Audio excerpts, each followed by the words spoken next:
लीजिए सुनिए जयशंकर प्रसाद की लिखी कहानी आकाशदीप। वाचन समीर गोस्वामी का है। बंदी क्या है? सोने दो। मुक्त होना चाहते हो? अभी नहीं, निद्रा खुलने पर। चुप रहो, फिर अवसर न मिलेगा। बड़ा शीत है, कहीं से एक कंबल डालकर कोई शीत से मुक्त करता। आंधी की संभावना है, यही अवसर है। आज मेरे बंधन शिथिल हैं। तो क्या तुम भी बंदी हो? हां, धीरे बोलो। इस नाव पर केवल 10 नाविक और प्रहरी हैं। शस्त्र मिलेगा? मिल जाएगा।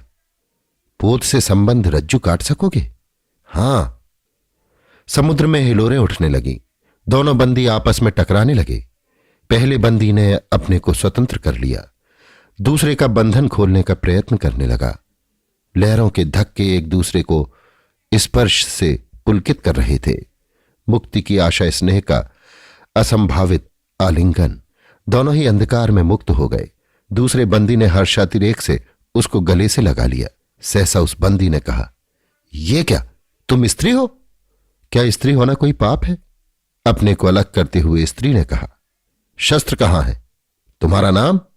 चंपा। तारक खचित नीलंबर और समुद्र के अवकाश में पवन ऊधम मचा रहा था।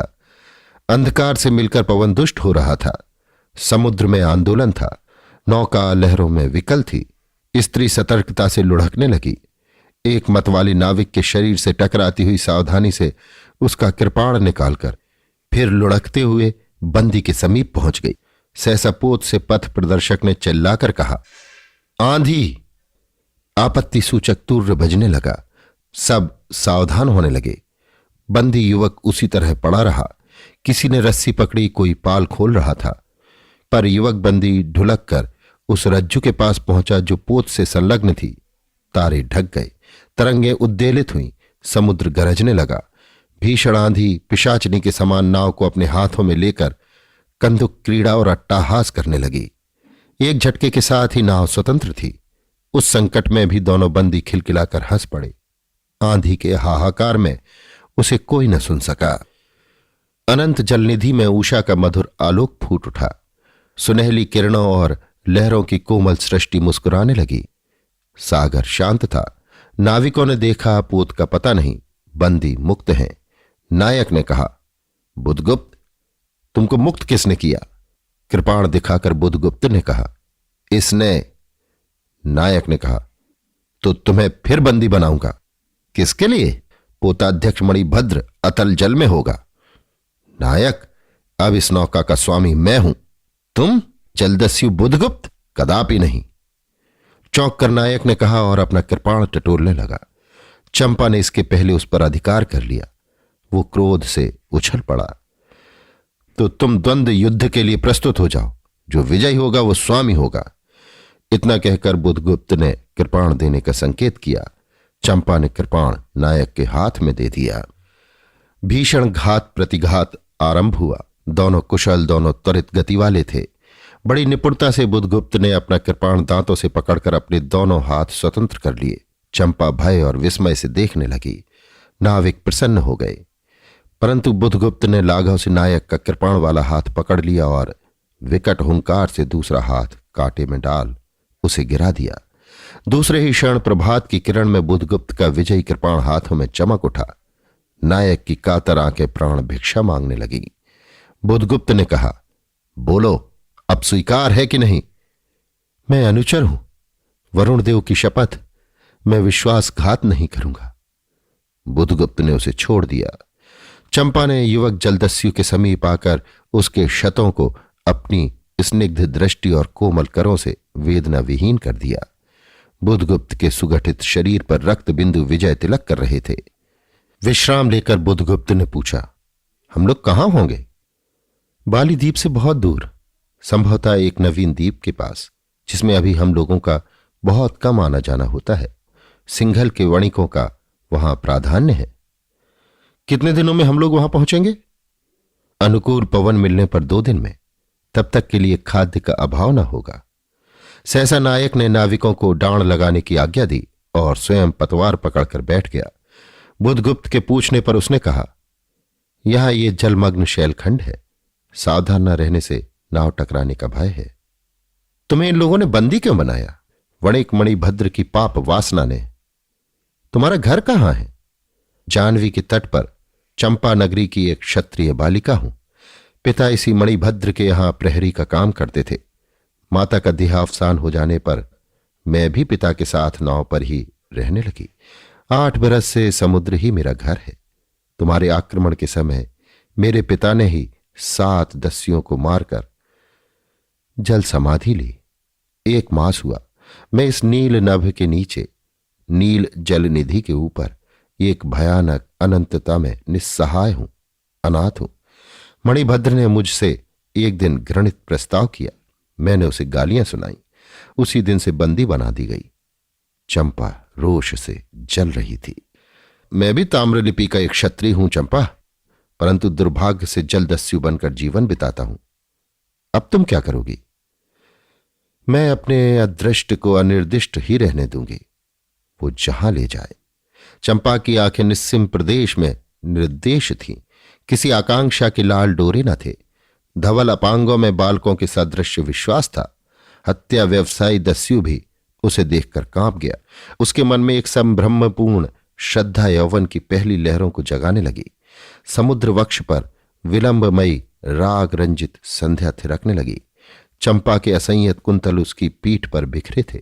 दुर्दांत दस्यु ने देखा अपनी महिमा में अलौकिक एक तरुण बालिका। वह विस्मय से अपने हृदय को टटोलने लगा। उसे एक नई वस्तु का पता चला, वो थी कोमलता। उसी समय नायक ने कहा, हम लोग द्वीप के पास पहुंच गए। बेला से नाव टकराई। चंपा निर्भीकता से कूद पड़ी। मांझी भी उतरे। बुधगुप्त ने कहा, जब इसका कोई नाम नहीं है तो हम लोग इसे चंपा द्वीप कहेंगे। चंपा हंस पड़ी। 5 बरस बाद शरद के धवल नक्षत्र नील गगन में झलमला रहे थे। चंद्र की उज्ज्वल विजय पर अंतरिक्ष में शरद लक्ष्मी ने आशीर्वाद के फूलों और खीलों को बिखेर दिया। चंपा के एक उच्च सौध पर बैठी हुई तरुणी चंपा दीपक जला रही थी। बड़े यत्न से अभ्रक की मंजुषा में दीप धरकर उसने अपनी सुकुमार उंगलियों से डोरी खींची। वो दीपाधार ऊपर चढ़ने लगा। भोली भोली आंखें उसे ऊपर चढ़ते बड़े हर्ष से देख रही थी। डोरी धीरे धीरे खींची गई। चंपा की कामना थी कि उसका आकाश दीप नक्षत्रों से हिलमिल जाए, किंतु वैसा होना असंभव था। उसने आशा भरी आंखें फिरा ली। सामने जल राशि का रजत श्रृंगार था। वरुण बालिकाओं के लिए लहरों से हीरे और नीलम की क्रीड़ा शैलमालाएं बना रही थी और वे मायावनी छलनाएं अपनी हंसी का कलना छोड़कर छिप जाती थी। दूर दूर से धीवरों का वंशी झनकार उनके संगीत सा मुखरित हो रहा था। चंपा ने देखा कि तरल संकुल जल राशि में उसके कंडील का प्रतिबिंब अस्त व्यस्त था। वो अपनी पूर्णता के लिए सैकड़ों चक्कर काटता था। वो अनमनी होकर उठ खड़ी हुई। किसी को पास न देखकर पुकारा, जया। एक श्यामा युवती सामने आकर खड़ी हुई। वो जंगली थी। नील नभोमंडल से मुख में शुद्ध नक्षत्रों की पंक्ति के समान उसके दांत हंसते ही रहते। वो चंपा को रानी कहती। बुधगुप्त की आज्ञा थी। महानाविक कब तक आवेंगे, बाहर पूछो तो। चंपा ने कहा। जया चली गई। दूरागत पवन चंपा के अंचल में विश्राम लेना चाहता था। उसके हृदय में गुदगुदी हो रही थी। आज ना जाने क्यों वो बेसुध थी। वो दीर्घकाल दृढ़ पुरुष ने उसकी पीठ पर हाथ रखकर चमत्कृत कर दिया। उसने फिर कर कहा, बुधगुप्त, बावली हो क्या? यहां बैठी हुई अभी तक दीप जला रही हो? तुम्हें यह काम करना है? शीर निशिधाई अनंत की प्रसन्नता के लिए क्या दासियों से आकाश दीप जलवाऊं? हंसी आती है। तुम किसको दीप जलाकर पथ दिखलाना चाहती हो? उसको जिसने तुम्हें भगवान मान लिया है। हां, वो भी कभी भटकते हैं, भूलते हैं, नहीं तो बुधगुप्त को इतना ऐश्वर्य क्यों देते? तो बुरा क्या हुआ? इस दीप की अधीश्वरी चंपा रानी, मुझे इस बंदी गृह से मुक्त करो। अब तो बाली, जावा और सुमात्रा का वाणिज्य केवल तुम्हारे ही अधिकार में है महानाविक। परंतु मुझे उन दिनों की स्मृति सुहावनी लगती है जब तुम्हारे पास एक ही नाव थी और चंपा के उपकूल में पुण्य लाद कर हम लोग सुखी जीवन बिताते थे। इस जल में अगणित बार हम लोगों की तरी आलोकमय प्रभात में तारिकाओं की मधुर ज्योति में थिरकती थी। बुधगुप्त, उस विजन अनंत में जब माझी सो जाते थे, दीपक बुझ जाते थे, हम तुम परिश्रम से थककर पालों में शरीर लपेटकर एक दूसरे का मुंह क्यों देखते थे? वो नक्षत्रों की मधुर छाया। तो चंपा, अब उससे भी अच्छे ढंग से हम लोग विचर सकते हैं। तुम मेरी प्राणदात्री हो, मेरी सर्वस्व हो। नहीं नहीं, तुमने दस्यु वृत्ति छोड़ दी, परंतु हृदय वैसा ही अकरुण, सतृष्ण और ज्वलनशील है। तुम भगवान के नाम पर हंसी उड़ाते हो, मेरे आकाशदीप पर व्यंग कर रहे हो। नाविक, उस प्रचंड आंधी में प्रकाश की एक एक किरण के लिए हम लोग कितने व्याकुल थे। मुझे स्मरण है, जब मैं छोटी थी, मेरे पिता नौकरी पर समुद्र में जाते थे। मेरी माता मिट्टी का दीपक बांस की पिटारी में भागीरथी के तट पर बांस के साथ ऊंचे टांग देती थी। उस समय वो प्रार्थना करती, भगवान मेरे पथ भ्रष्ट नाविक को अंधकार में ठीक पथ पर ले चलना। और जब मेरे पिता बरसों पर लौटते तो कहते, साध्वी, तेरी प्रार्थना से भगवान ने संकटों में मेरी रक्षा की है। वो गदगद हो जाती। मेरी मां, हा नाविक, वो उसी की पुण्य स्मृति है। मेरे पिता, वीर पिता की मृत्यु के निष्ठुर कारण जलदस्यु। हट जाओ। सहसा चंपा का मुख क्रोध से भीषण होकर रंग बदलने लगा। महानाविक ने कभी ये रूप न देखा था। वो ठठाकर हंस पड़ा। अच्छा, ये क्या चंपा, तुम अस्वस्थ हो जाओगी, सो रहो। कहता हुआ वो चला गया। चंपा मुट्ठी बांधे जन्मादनी सी घूमती रही। निर्जन समुद्र के उपकूल में वेला से टकराकर लहरें बिखर जाती थी। पश्चिम का पथिक थक गया था, उसका मुख पीला पड़ गया। अपनी शांत गंभीर हलचल में जलनिधि विचार में निमग्न था। वो जैसे प्रकाश की उन्मलिन किरणों से विरक्त था। चंपा और जया धीरे धीरे उस तट पर आकर खड़ी हो गई। तरंग से उठते हुए पवन ने उसके वसन को अस्त व्यस्त कर दिया।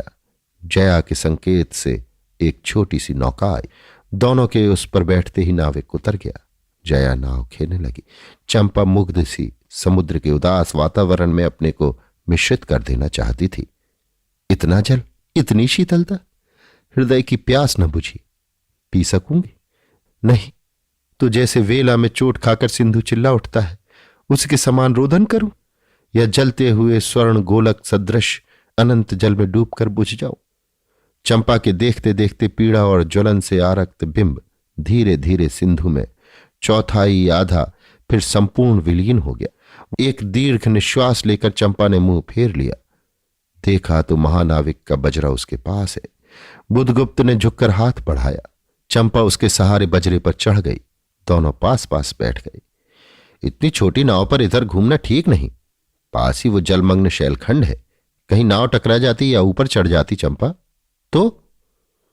अच्छा होता बुधगुप्त, जल में बंदी होना कठोर प्राचीरों से तो अच्छा है। आह चंपा, तुम कितनी निर्दय हो।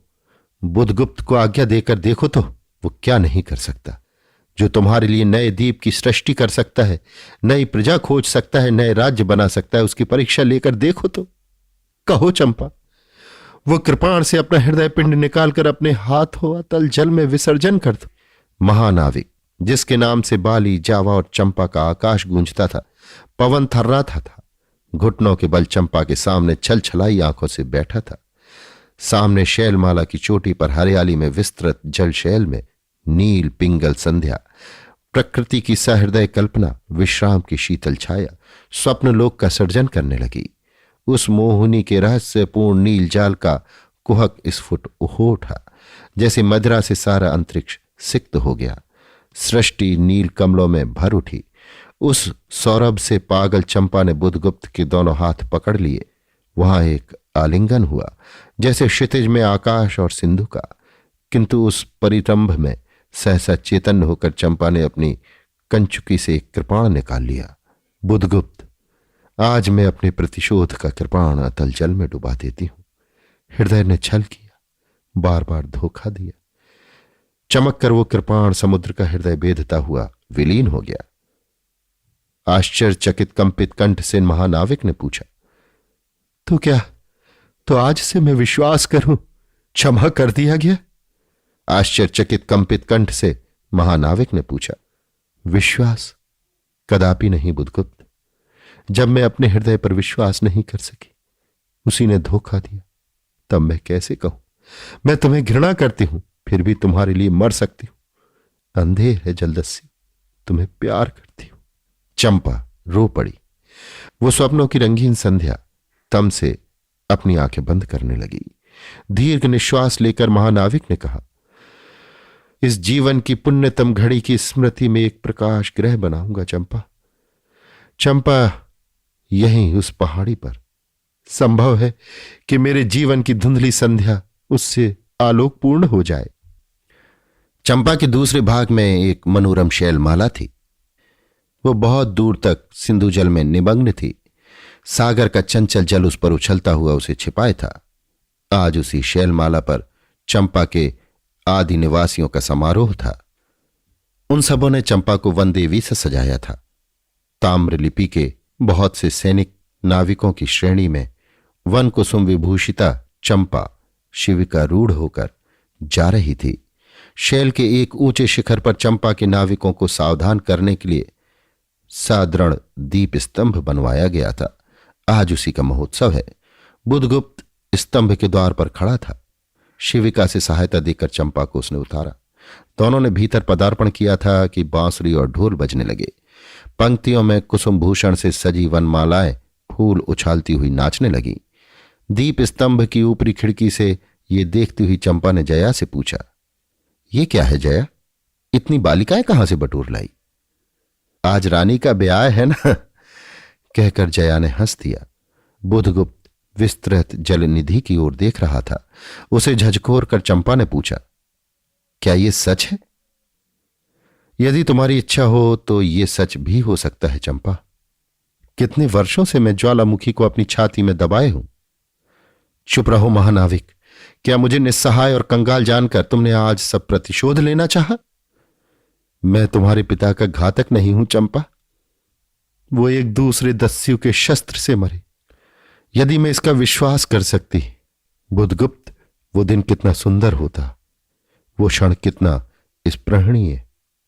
आह, तुम इस निष्ठुरता में भी कितने महान होते। जया नीचे चली गई। स्तंभ के संकीर्ण प्रकोष्ठ में बुधगुप्त और चंपा एकांत में एक दूसरे के सामने बैठे थे। बुधगुप्त ने चंपा के पैर पकड़ लिए। उच्चवसित शब्दों में वो कहने लगा, चंपा, हम लोग जन्मभूमि भारतवर्ष से कितनी दूर इन निरीह प्राणियों में इंद्र और शची के समान पूजित हैं, पर न जाने कौन अभिशाप हम लोगों को अभी तक अलग किए। स्मरण होता है वो दार्शनिकों का देश, वो महिमा की प्रतिमा। मुझे वो स्मृति नित्य आकर्षित करती है, परंतु मैं क्यों नहीं जाता? जानती हो, इतना महत्व प्राप्त करने पर भी मैं कंगाल हूं। मेरा पत्थर सा हृदय एक दिन सहसा तुम्हारे स्पर्श से चंद्रकांत मणि की तरह द्रवित हुआ। चंपा, मैं ईश्वर को नहीं मानता, मैं पाप को नहीं मानता, मैं दया को नहीं समझ सकता, मैं उस लोक में विश्वास नहीं करता, पर मुझे अपने हृदय के एक दुर्बल अंश पर श्रद्धा हो चली है।